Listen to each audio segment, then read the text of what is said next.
Welcome, today I am with Huawei Nova 8i and I'll show you how fingerprint sensor works in this smartphone. So we are going to make a few tries and let's see how this sensor performs.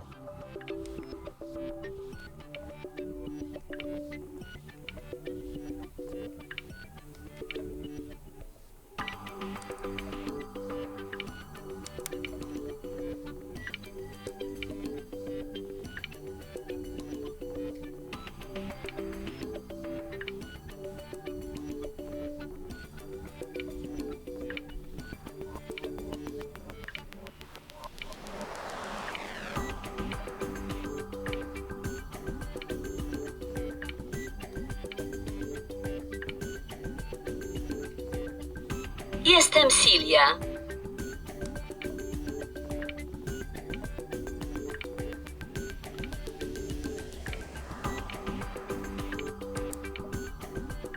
Okay, so as you can see, the sensor is really fast.